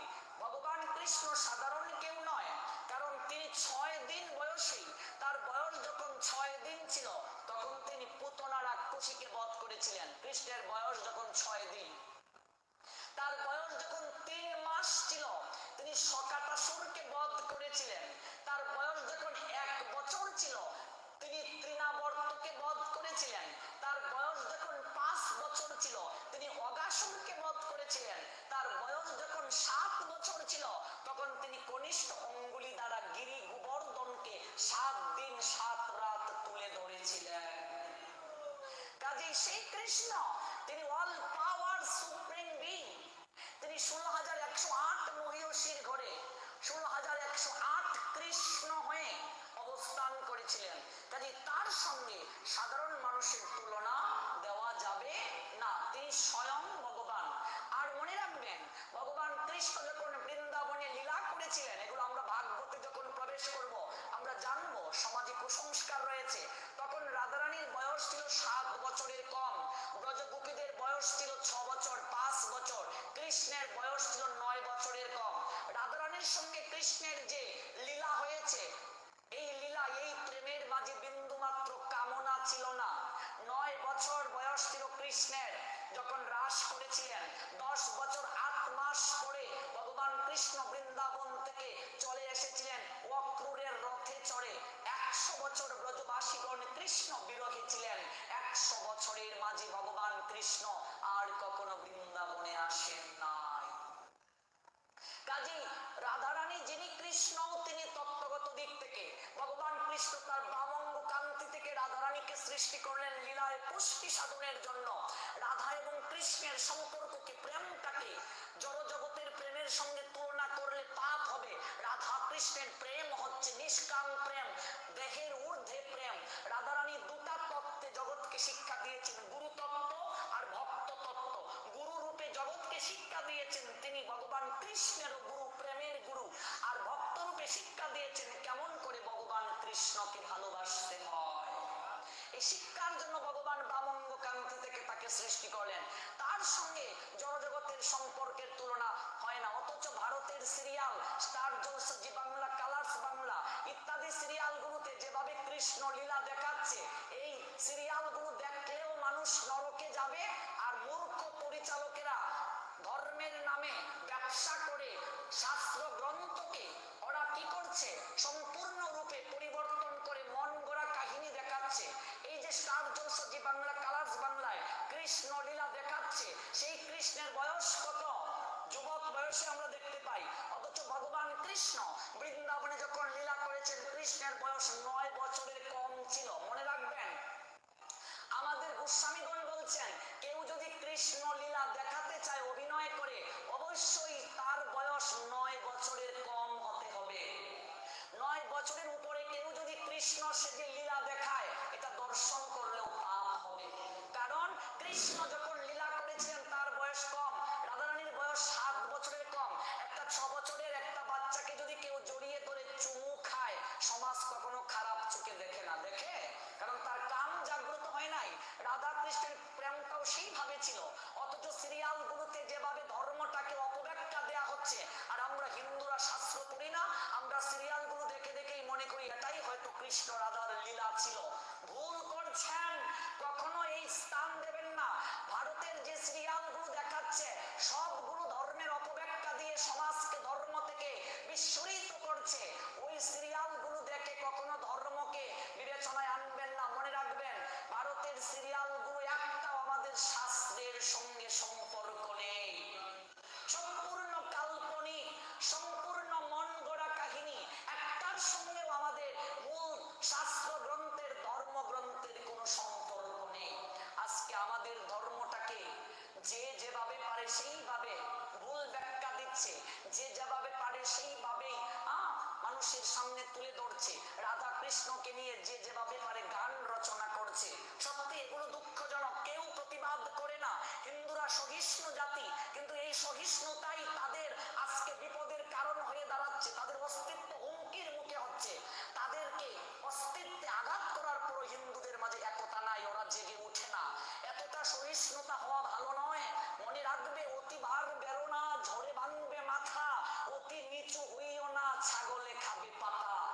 হিন্দুরা এতটা সহিষ্ণু, যার কারণে হিন্দুদের দিন দিন অধপতন হচ্ছে। আমার অস্তিত্বে আঘাত করা হচ্ছে, আমার আরাধ্য দেবতাকে পুড়িয়ে দেওয়া হচ্ছে, আমার আরাধ্য ভগবানের মন্দির পুড়িয়ে দেওয়া হচ্ছে। আমাদের মাঝে প্রতিবাদ থাকে না, আমরা এক জায়গায় আসতে পারছি না। এই সহনশীলতা কাম্য নয়। শাস্ত্র আমাদেরকে এতটা সহনশীল হতে বলে নাই। শাস্ত্র আমাদেরকে তৃণাদপি হতে শিক্ষা দিয়েছে। আবার নিজের অস্তিত্ব রক্ষার্থে গর্জে উঠারও আমাদের শাস্ত্র শিক্ষা দিয়েছে। মনে রাখবে, হে নারী, তুমি যেমন সরস্বতী, তুমি যেমন লক্ষ্মী, তুমি যেমন পার্বতী, আবার মনে রেখো মাঝে মাঝে তোমাকে উগ্র কালীও হতে হবে, নতুবা এই সমাজের শকুনেরা তোমাকে খুবলে খুবলে খাবে। এই জন্য নারীকে শুধু লক্ষ্মী হলে হবে না, নারীকে শুধু সরস্বতী হলে চলবে না, নারীকে শুধু পার্বতী দুর্গা হলে চলবে না, মাঝে মাঝে নারীকে কালীও হতে হয়। আমরা পার্বতীর যেমন পূজা করি, আমরা সরস্বতীর যেমন পূজা করি, আমরা লক্ষ্মীর যেমন পূজা করি, আমরা পরিস্থিতি অনুযায়ী উগ্র কালীরও পূজা করি। এটা মনে রাখতে হবে, এটা হিন্দুদেরকে মনে রাখতে হবে। আজকে ভারতের সিরিয়ালগুলো আমাদের ধর্মটার 12টা বাজিয়ে দিচ্ছে। এই সিরিয়ালগুলো এতটাই ধর্মের অপব্যাখ্যা দেওয়া হচ্ছে, শাস্ত্রের সঙ্গে সম্পর্ক নেই। এগুলো দেখে অন্যান্য ধর্মের কাছে আমাদের ইমেজ নষ্ট হচ্ছে। কাজে আপনারা সচেতন হন, শাস্ত্র গ্রন্থ অধ্যয়ন করুন। সেই ভগবান কৃষ্ণ বৃন্দাবন থেকে চলে আসার পর 10 বছর 8 মাস বৃন্দাবনে ছিলেন। ভাগবত থেকে আমরা শুনবো, যখন প্রবেশ করবো আগামীকাল কার্তিক মহিমা শেষ করব, পরে আমরা ধীরে ধীরে ভাগবতে যাব। তখন 100 বছর শ্রীরামের অভিশাপের কারণে রাধারানী তথা বৃন্দাবনবাসী কৃষ্ণের সঙ্গে সাক্ষাৎ পায় নাই। মথুরা তথা দ্বারকায় লীলা বিলাস করেছিলেন। শুধু কুরুক্ষেত্রে একবার সাক্ষাৎ হয়েছিল। ওই কুরুক্ষেত্রে এসেছিলেন, এটা ভাগবতে আছে, কিন্তু সেটা আরেক অপূর্ব লীলা। আমরা সেই প্রসঙ্গে যাচ্ছি না। ভগবান কৃষ্ণ যান নাই বৃন্দাবনে। তিনি এই যে মধুর লীলা করেছেন বৃন্দাবনে, আর মথুরা দ্বারকায় ঐশ্বর্য লীলা করেছেন। দ্বারকা ঐশ্বর্যের লীলাভূমি, আর ওই লীলাভূমিতে 16,108 মহিষীর মাঝে দেবর্ষি নারদের প্রদত্ত পারিজাত পুষ্পটাকে তিনি বিভাজন করে দিলেন। কৃষ্ণের এত এত মহিষীর পরে আরো প্রধান মহিষী ছিলেন কয়েকজন, রুক্মিণী, সত্যভামা, জাম্বুবতী। এই সত্যভামা এই কলিযুগে আসলেন কি হয়ে জানেন? জগদানন্দ পণ্ডিত হয়ে সত্যভামা দেবী। সত্যভামা দেবীর বাবার নাম কি? সত্রাজিৎ, সত্রাজিৎ মুনি। এই সত্রাজিৎ মুনির কন্যা হচ্ছেন সত্যভামা। অত্যন্ত তার মাঝে ঐশ্বর্য মাধুর্য মিশ্রিত সেবা পরায়ণতা ছিল, অত্যন্ত রাগীও ছিলেন তিনি। যখন দেখলেন 16,108 মহিষীর মাঝে ভগবান কৃষ্ণ ওই পারিজাত পুষ্পটাকে বন্টন করে, তখন সত্যভামা দেবীর অভিমান হয়ে গেল, একটু ক্রোধ আসলো। ওহে প্রাণনাথ, আপনি সবার নিকটে এই পুষ্প দিলেন, আমি কেন পেলাম না? আমাকে কেন আপনি দিলেন না? তাহলে কি আপনি আমায় কম ভালোবাসেন? অভিমান করে অন্দর মহলে শয়ন কক্ষে তিনি দরজা ডাকছেন, কিন্তু তার অভিমান ভাঙছে না। তখন ভগবান কৃষ্ণ সত্যভামা দেবীর প্রাসাদে কি করলেন? প্রাসাদের যে প্রাঙ্গণ রয়েছে সেই প্রাঙ্গণে একটা পারিজাত পুষ্পকে রোপণ করে দিলেন। দেখালেন, দেখো কারো প্রতি আমার বিন্দু মাত্র ভালোবাসা কম নেই, তোমার জন্য একটা আমি পুষ্পের বৃক্ষই লাগিয়ে দিলাম।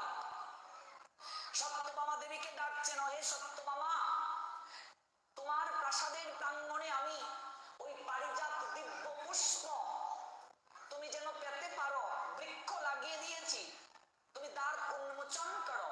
সত্যভামা দেবী আসলেন, দ্বার উন্মোচন করে পুষ্প দেখলেন। ভগবান কৃষ্ণ তিনি সর্বক্ষমতার অধিকারী, তিনি ইচ্ছে করলে সবকিছু করতে পারেন। তার আনন্দ আর ধরে না। ওহে প্রাণনাথ, আপনি আমায় এত ভালোবাসেন।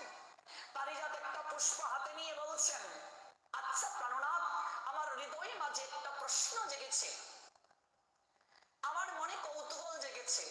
আমি এমন কি পুণ্য কার্য করেছিলাম প্রাণনাথ, সত্য লোকের ঊর্ধ্বে উঠেও আমি আপনার চরণের দাসী হতে পেরেছি, আপনার প্রেয়সী হতে পেরেছি? আমার এমন কি সৌভাগ্য ছিল পূর্ব লীলায়, আমি এমন কি পুণ্য করেছিলাম, আমি আপনাকে স্বামী রূপে লাভ করতে পেরেছি? আপনি কৃপা করে বলুন, সেই নারী অতীব সৌভাগ্যশীলা যার জীবনে মনের মতো একজন স্বামী হয়, যে স্বামী স্ত্রীকে উপলব্ধি করতে পারে না, স্ত্রীর মনকে বুঝতে পারে না। রবি ঠাকুর বলছেন, পুরুষ নারীর দেহকে স্পর্শ করতে পারে, কিন্তু মনকে স্পর্শ করার সব স্বামীর, সব পুরুষের যোগ্যতা থাকে না। যে পুরুষ নারীর মন ছুঁইতে পারে না, সে পুরুষ নয়, সে স্বামী নয়। বিয়ে করলে নারীর দেহ পাওয়া যায়, কিন্তু নারীর মনকে মূল্যায়ন করার যোগ্যতা সব পুরুষের থাকে না। বহু জন্মের সৌভাগ্য যে নারীর থাকে, সেই নারী এমন এক মনের মতো স্বামী পায়। আমি এমন কি পুণ্য কর্ম করেছি কেননা আমি আপনাকে স্বামী রূপে লাভ করতে পেরেছি? ভগবান কৃষ্ণ মৃদু মৃদু হেসে বলছেন, শোনো হে সত্যভামা, তাহলে তোমাকে ওই ঘটনাটা আমি খুলেই বলি। তুমি কোন পুণ্যের প্রভাবে আমি তোমার পতি হতে পেরেছি, আর তোমার মাধ্যমে আমি জগতের সবাইকে জানিয়ে দিচ্ছি, জগতের যত কুমারীগণ রয়েছেন যাদের বিয়ে হয় নাই, তারা যদি তোমার এই লীলা শ্রবণ করে, তুমি যা করেছিলে তা করে, অবশ্যই তারা একজন সুশীল কৃষ্ণ ভক্ত এবং মনের মতো স্বামী প্রাপ্ত হবে। জয় জয় শ্রী শ্রী রাধে শ্যাম ও নিতাই গৌর সীতানাথ প্রেমানন্দে হরি হরি বল মন। জয় জয় শ্রী রাধে। এই সত্য বাবা,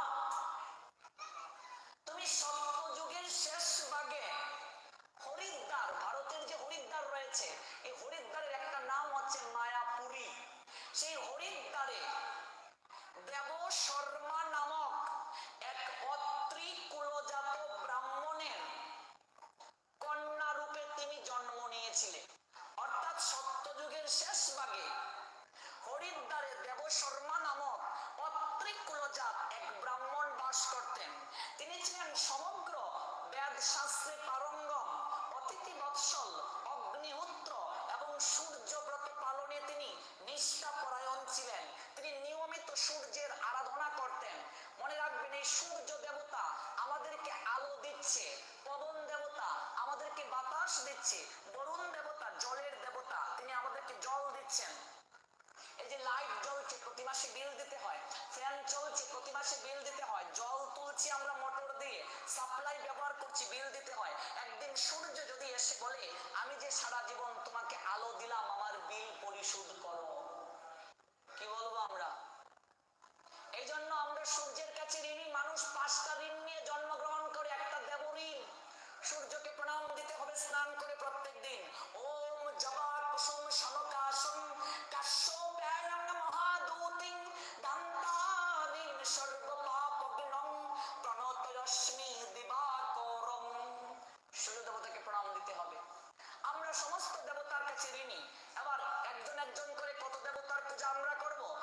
43 কোটি দেবতা। তাই ভাগবত বলছেন কেউ যদি গাছের গোড়ায় জল দেয়, ডালপালায় আলাদা করে জল দিতে হয় না। কেউ যদি কৃষ্ণের সেবা করে, সমস্ত দেবতারা আপনা থেকেই সন্তুষ্ট হয়ে যায় কৃষ্ণের সেবা করলে। সেই দেবশর্মা ব্রাহ্মণ প্রতিদিন সূর্যের পূজা করতেন। সূর্যের পূজা, সূর্যের আরাধনা করতে করতে তার দেহটা লাবণ্যময় হয়ে গিয়েছিল। তার শরীর থেকে জ্যোতি বের হতো, তার শরীর থেকে জ্যোতি বের হতো। অনেকেই তাকে দর্শন করলে সূর্য দেব ভেবে ভ্রম করত। তার একটাই কন্যা ছিল, একটাই কন্যা, আদরের সন্তান, আর কোনো পুত্র সন্তানও ছিল না, একটাই কন্যা সন্তান। এবং সেই কন্যা সর্বগুণে গুণান্বিতা ছিলেন। তাই সেই দেবশর্মা ব্রাহ্মণ কন্যাটির নাম রাখলেন গুণবতী। মনে রাখবেন, নাম রাখার ক্ষেত্রে শাস্ত্র মেনে চলা উচিত। আমরা তো নামের সঙ্গে অর্থের যোগসূত্র রাখি না। দেখবেন নাম রেখেছে একজনের সুশীলা, কিন্তু তার মাঝে কোনো সুশীলতা নাই, আচার আচরণে কুশীলা। তো নামের কি মর্যাদা রইল? হ্যাঁ, নাম রেখেছে সুশীলা, আচরণে কুশীলা। নাম রেখেছে সরলা, কিন্তু দেখবে এত গরল। নাম সরলা কিন্তু সর্বদিক থেকে গরম। নাম আবাসেও মুক্তি হয়। আজকে সনাতনীরা নামটা শাস্ত্রীয় দৃষ্টিতে রাখে না। পূর্বপুরুষদের দিকে তাকাও, বংশ তালিকার দিকে। আমরা দেখতে পাই আজ থেকে 50 বছর পিছিয়ে গেলে, 100 বছর পিছিয়ে গেলে, কিংবা 200 বছর পিছিয়ে গেলে বংশ তালিকায় আমরা দেখি পূর্বপুরুষদের প্রত্যেকটা নাম ভগবানের নামে, হয়তো মাধব, মধুসূদন, যাদব, গোবিন্দ, মুকুন্দ, ব্রজবিহারী, বনবিহারী, ব্রজেশ্বর, ব্রজনাথ, গৌরাঙ্গ, নিত্যানন্দ, এইভাবে নাম থাকে, তাই তো? কিন্তু বর্তমানে আমরা নাম রাখছি কি সেন্টু, মন্টু, পিন্টু, ঝন্টু, পাগলু, রুমিও, কথা, লতা, রাশি। সে সিরিয়ালের নায়িকার নাম রাশি, হগলের ফুরির নাম রাশি। এবার দেখবেন যে সর্বজয়া, এটার মাঝে কাকিকে ডাকে কি? কেউ দেখেন না? তারপরে সবাই ভদ্র। কি ডাকে? কাকিকে ডাকে কি? আন্টি তো ডাকে কাকিকে কাকমি, কাকিকে কাকাকে কাকাই। এই যে আমরা এতটা আলট্রা মডার্ন হয়ে যাচ্ছি। দেখবেন বাবাকে ডাকি আমরা বাপ্পি, পাপ্পা, পাপ্পি, বাপি, ড্যাড। অথচ যদি অর্থ বুঝো, পাপ্পা, পাপ্পা অর্থ বুঝো, সংস্কৃত শব্দ পাপ্পা। যারা বাবাকে পাপ্পা ডাকছো আজকে জেনে যাও, অর্থ জানলে কালকে থেকে আর ডাকবে না। পাপ্পা শব্দের অর্থ হচ্ছে পাপি। যে বাচ্চা ঘুম থেকে উঠেই ডাকছে পাপ্পা, পাপ্পা, পাপ্পা, মানে যে সন্তান বাপরে পাপি কয়, জীবনে সে পুণ্য অর্জন করতে পারবে? আমরা অর্থ বুঝি না। আমরা মনে করি মা ডাকবে, না না না, আমি কি আগের যুগের মেয়ে, আমাকে মম ডাকবে, মম, মাম্মি, মাম্মাম, এরকম। অথচ পৃথিবীতে মা ডাকের মাঝে যে সুমধুরতা রয়েছে আর কোনো কিছুর মাঝে আছে? বাবা ডাকের মাঝে যে মধুরতা আছে, বাপ্পি, পাপ্পি, পাপ্পা, ড্যাড, ড্যাড মানে মরা, ড্যাড মরা, এর মাঝে কি মধুরতা আছে? আমাদের পোলাপানদের শিখায়, এই তুমি আমারে মাম্মি ডাকবে, মাম্মাম ডাকবে, বাবা নয় বাবু ডাকবে, বাবু, বাবু, বাবু, বাবু। বাবু ডাকে ছোট বাচ্চাদেরকে, এখন বাপ ও বাবু হয়ে গেছে। অভাব নেই। এই যে আমি বাংলা সাহিত্যে গ্রাজুয়েশন মাস্টার্স করেছি, বাংলার অর্থ যখন আমরা দেখি অবাক হয়ে যাই। বর্তমানে নামগুলো রেখেছে। একটা মজার ঘটনা, এক জায়গায় পাঠে গিয়েছিলাম, সেলুনে কাজ করে। আমার একটা পাঠের ভক্ত, আমাকে বলছে একটু একটু আসুন দোকানে, কৃপা করে গেলাম। এদিকে এক মাতাজি একটা ছোট্ট বাচ্চাকে নিয়ে এসেছে, চুল কাটবে। আইসা বলছে সেলুনের লোকটাকে, ভাই নতুন কি ডিজাইন এসেছে দেখান তো। এবার ডিজাইনের কাগজ দেখাইছে, দেখুন তো। কয় না, একটাও পছন্দ হয় না। ছেলের আনছে চুল কাটাই, তো মায় কয় ডিজাইন দেখাও। এবার আমি চেয়ারে বসে বসে সব দেখছি। তাই আমি বললাম, মা আপনার ছেলের নাম কি? কয় আমার ছেলের নাম ডিজে। ছেলের নাম ডিজে। আমি কই, মা গো তোমার ছেলের নাম ডিজে, ওই ছেলে করবে কি যে? আমি এটাই ভাবতেছি। ছেলের নাম রাখছে ডিজে। আমরা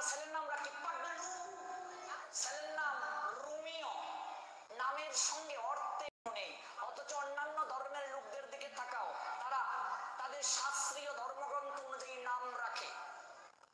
কেউ পিন্টু থাকলে আমায় ক্ষমা করবেন, পিন্টু নামে কি অর্থ? পিন্টু দুইটা পিন, এর কি অর্থ আছে?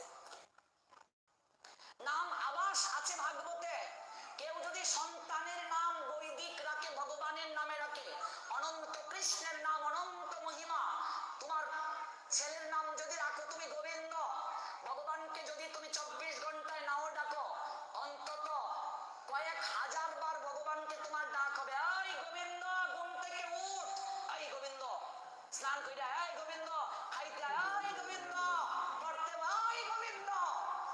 তুমি মূলত ভগবানকে ডাকছো। দেখেছো? তোমার মেয়ের নাম যদি রাখো ব্রজেশ্বরী, তোমার মেয়ের নাম যদি রাখো শ্রীজি, শ্রীজি মানে রাধারানীর একটা নাম। তোমার মেয়ের নাম যদি রাখো প্রেমময়ী, প্রেমাঙ্গিনী, তোমার মেয়ের নাম যদি রাখো বৃন্দা, অভাব নেই। রাধারানীর অনন্ত নাম, কৃষ্ণের অনন্ত নাম। অথচ আমরা কি ওই তো আগের যুগের নাম, আমরা কিন্তু আগের যুগের নাম রাখতাম। আমরা ফুয়ার নাম পাগলু। তোর ফুরির নাম কি তারে? শিউলি, তুলসী। মাই মাই মাই, তুই দেখা যায় আগের যুগে রইছস, ফুরির নাম তুলসী রাখছস। তুলা রাখ, তুলা তুলা। এই যে অবস্থা, যাবে কোথায়? অজামিল তার ছেলের নাম নারায়ণ রেখেছিল। যমদূত যখন তাকে নিতে আসলো, তখন সে ভগবানকে ডাকে নাই, ডাকছে তার ছেলেকে নারায়ণ। প্রাণ খুলে ভগবান নারায়ণ তার দূতকে পাঠালেন নেয়ার জন্য। এটাকে নাম আবাস বলে। কেউ যদি সংকেতে বা আবাসেও ভগবানকে ডাকে, কিংবা কেউ যদি টিকা টিপ্পণী করে, কেউ যদি ছলনা করে কিংবা সমালোচনা করেও ভগবানকে ডাকে, ভগবান তার কঠিন পাপ বিনষ্ট করে দেয়। একদিন রাধারানীকে তার সখীগণ বলছেন, হে রাই ধনী, তোকে যে সবাই কৃষ্ণ কলঙ্কিনী বলে, ও সখী রে, তুই কি তাকে অভিশাপ দেস না? তুই কি তাতে কষ্ট পাস না? শ্রীমতী রাধারানী বলছে, সখী রে, আমি কষ্ট পাবো কেন? আমি তো আরো আনন্দিত হই। আমি অভিশাপ কেন দেব? যে আমাকে কৃষ্ণ কলঙ্কিনী বলে, আমি তাকে আরো আশীর্বাদ বর্ষণ করি। এই কি আশীর্বাদ দেশ কেন? বলছে, যারা কোনোদিন আমার প্রাণনাথের নাম উচ্চারণ করে না, কৃষ্ণ নাম নেয় না, অন্তত আমাকে দেখার পর একটি বারের জন্য হলেও টিকা টিপ্পণী করে কৃষ্ণ কলঙ্কিনী বলে, সখী রে, এই কৃষ্ণ কলঙ্কিনীর মাঝে কৃষ্ণ নামটা আছে। কৃষ্ণ কলঙ্কিনী, কৃষ্ণ নামটা তো আছে। সখী রে, আমার প্রাণনাথ এত অসীম করুণাময়, কেউ যদি টিকা টিপ্পণী করে, তার নাম স্মরণ করে, সমালোচনা করে তার নাম স্মরণ করে, সংকেতে তার নাম স্মরণ করে, নাম আবাসে কেউ যদি সন্তানের নাম ভগবানের নাম, স্বামীর নাম ভগবান, স্ত্রীর নাম যদি বৈদিক নাম, এমন করেও যদি আমার প্রাণনাথের নাম উচ্চারণ করে, সখী রে, আমার প্রাণনাথ মুহূর্তের মাঝে তার কঠিন কঠিন পাপ নষ্ট করে দেয়। ভেবে দেখো, এবার ছেলের নাম রাখবে ডিজে। এই জন্যই তো বৈদিক নাম রাখা দরকার, বৈদিক নাম রাখতে হয়। অজামিল ভাগবতে এটাই শিক্ষা দিয়েছেন আমাদেরকে। এই জন্য দেখবেন আমাদের দাদু, দাদুর বাবা, তাদের সবার নাম এরকম ছিল। দেখবে বংশ তালিকা খুলে সবার নাম এরকম ছিল, দ্বারকানাথ, মথুরানাথ। ভগবানের অনন্ত নামের মাঝে একটা নাম অজিত, যারা নাম রেখেছেন অজিত তারাও কৃপা পেয়েছেন। এমনকি ভগবানের অনন্ত নামের মাঝে একটা নাম হচ্ছে রাহুল। রাহুল ভগবানের একটা নাম, উপনিষদে আছে। রাহুল শব্দের অর্থ হচ্ছে সর্ব দুঃখ হরণকারী। যে জীবের সমস্ত দুঃখ হরণ করতে পারে তার নাম হচ্ছে রাহুল। ভগবানই একমাত্র জীবের সমস্ত এই জন্য বৈদিক নাম রাখতে হবে। ভগবানের নামে যদি আমরা আমাদের সন্তানের নাম রাখি তাহলে কৃপা হবে, মঙ্গল হবে।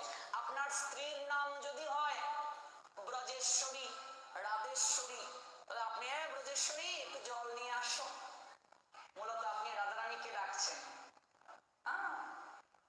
এই জন্য ভগবান কিংবা রাধারানী কিংবা সখীদের নামে নাম রাখা উচিত, এটাকে বৈদিক নাম বলা হয়। এই জন্য নামকরণের প্রতি গুরুত্ব দিতে হবে। দেবশর্মা তার কন্যার এতটা গুণ দেখলেন, তাই তার নাম রাখলেন গুণবতী, তার নাম গুণবতী রাখলেন।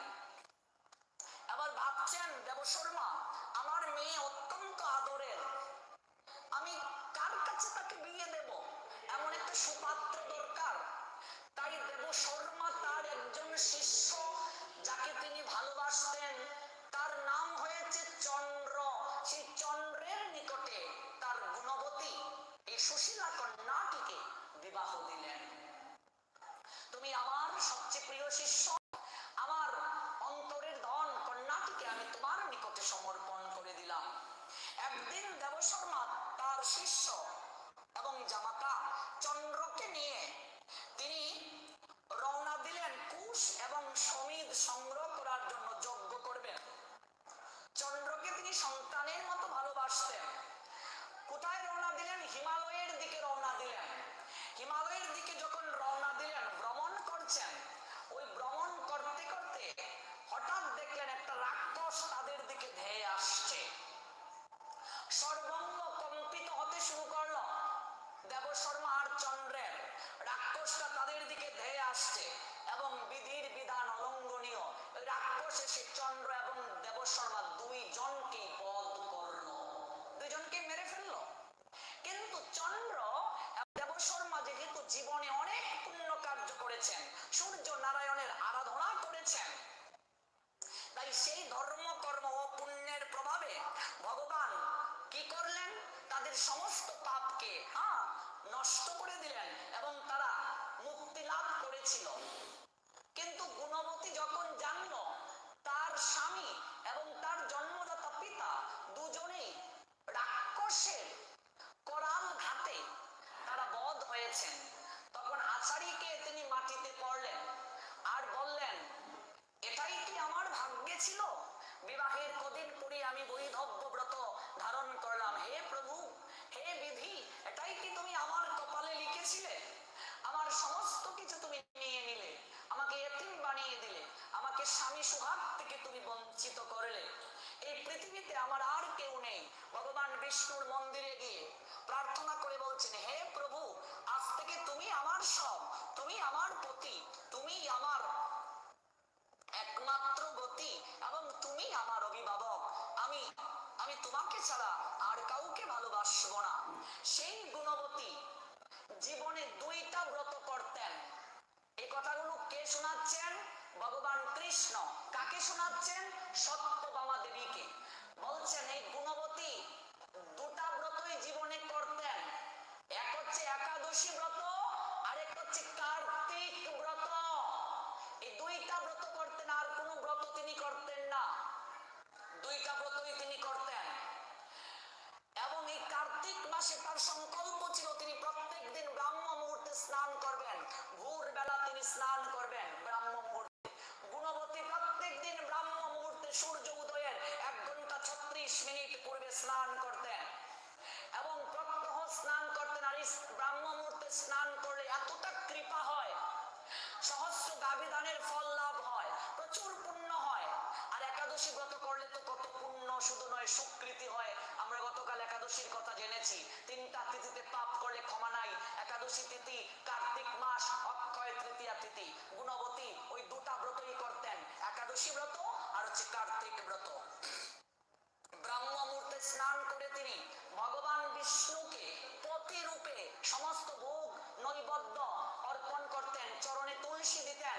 শাস্ত্র বলছেন এই কার্তিক মাসে ভগবানের উদ্দেশ্যে যে মনের বাসনায় ভোগ নিবেদন করে, ভগবানের আরাধনা করে, ভগবান অবশ্যই অবশ্যই ত্রিসত্যে অঙ্গীকারবদ্ধ হয়ে বলছেন অতি অবশ্যই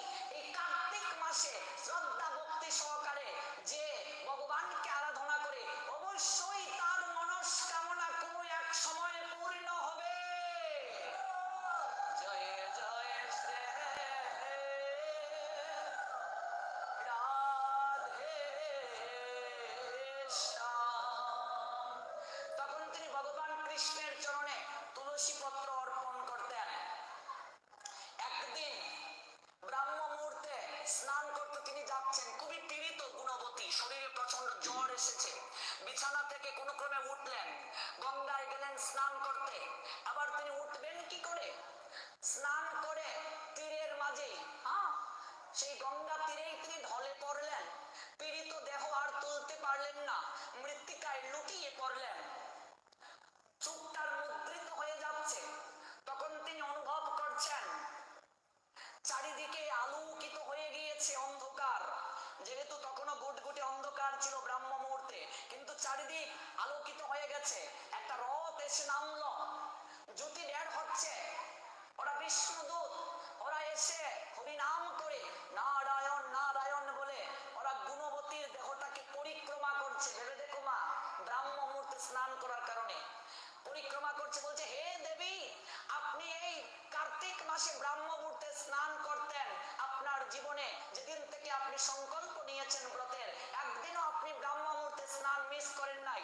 যারা সংকল্প আকারে কার্তিক মাসে প্রতিদিন ব্রাহ্ম মুহূর্তে স্নান করে, তাদের এই দেহটা দিব্য দেহ হয়ে যায়। এই দেহটা আর কারো স্পর্শ করার অধিকার থাকে না। এই দেহটা কেবল ভগবান বিষ্ণুর স্পর্শ করার অধিকার থাকে। হে গুণবতী, হে দেবী, আমরা আপনাকে বৈকুণ্ঠে নিয়ে যেতে এসেছি। জয় জয় শ্রীরাধেশ্বর। আমরা আপনাকে বৈকুণ্ঠে নিয়ে যেতে এসেছি। শঙ্খ চক্র গদা পদ্ম এবং গরুর চিহ্নিত পতাকার মাঝে শোভিত হচ্ছে। গুণবতীকে এইভাবে নয়, চামর দ্বারা বেজন করে করে সম্মানের সঙ্গে রথে চড়ে বৈকুণ্ঠে নিয়ে গেলেন। এবার ভগবান বলছেন, হে দেবী সত্যভামা, তুমি যখন বৈকুণ্ঠে গেলে, তখন সেখানে গিয়ে তুমি পরমানন্দ তুমি প্রাপ্ত হলে। আমি লীলায় যখন এসেছি, ব্রহ্মাদি সমস্ত দেবতাদেরকে আমি বলেছি তারাও যেন এসে দ্বারকার বিভিন্ন জায়গায় জন্মগ্রহণ করে। হে গুণবতী দেবী, তুমিও তখন আমার লীলায় সন্তুষ্টির জন্য ওই গুণবতী থেকে সত্যভামা হয়ে সত্রাজিতের ঘরে জন্ম নিলে। কারণ তোমার মনের মাঝে একটা ইচ্ছে ছিল, তুমি বিবাহের পরেই বিধবা হয়েছিলে, তুমি স্বামী সুখ পাও নাই। তুমি তুলসী আমার চরণে অর্পণ করে প্রার্থনা করো, হে প্রভু, আমার কপালে এমন কি ছিল, আমি স্বামী সুখ থেকে বঞ্চিত হলাম। আমি অনিত্য, আর কোনো স্বামী চাই না। আমি অনিত্য কোনো প্রেম ভক্তি চাই না। কারণ অনিত্য যদি কাউকে আমি স্বামী রূপে পাই, স্বামী রূপে চাই, একদিন না একদিন সে আমাকে ছেড়ে চলে যাবে। তুমি আমাকে এমন কাউকে দান করিও, তার যেন আমার জন্ম জন্মান্তরে বাঁধন থাকে, তার সঙ্গে যেন আমার কোনো সম্পর্ক শেষ না হয়। হে গুণবতী, এই জগতে মানুষ হয়ে যদি জন্ম নিতে হয়, প্রত্যেকেরই একদিন মৃত্যু হবে। কেবলমাত্র আমার সঙ্গে যে সম্পর্ক, সেই সম্পর্কের কোনো বিনাশ হয় না। তাই হে গুণবতী, আমি তোমার ইচ্ছে পূরণ করার জন্য আজ আমি তোমাকে আমার সেবার অধিকার দিলাম। আমি তোমাকে আমার অর্ধাঙ্গিনী করে দিলাম। হে গুণবতী, তুমি কার্তিক ব্রত পালন করার কারণে, আর ব্রাহ্ম মুহূর্তে স্নান করার কারণে, আর একাদশী ব্রত করার কারণে তুমি আমাকে পতি রূপে লাভ করলে। আর হে গুণবতী, তুমি যার ঘরে জন্ম নিয়েছো, সেই সত্রাজিৎ, তিনি ছিলেন তোমার পিতা দেবশর্মা। আর তোমার যে স্বামী চন্দ্র, যে রাক্ষসের হাতে নিহত হয়েছিল, সেই চন্দ্র অক্রূর হয়ে জন্ম নিয়েছেন। যে অক্রূরের রথে চড়ে আমি বৃন্দাবন থেকে মথুরায় এসেছিলাম। এই কথা যখন সত্যভামা দেবী শুনলেন, তখন তিনি গোবিন্দের চরণে প্রণতি দিয়ে বলছে, হে গোবিন্দ, তুমি আজ কথা দাও, আমি যে ব্রত করে তোমাকে প্রতিরূপে লাভ করেছি, এই ব্রত যারা পালন করবে, কার্তিক ব্রত আর ব্রাহ্ম মুহূর্তে যারা স্নান করবে, তুমি কথা দাও তাদের সমস্ত পাপ তুমি বিসর্জন করে দেবে।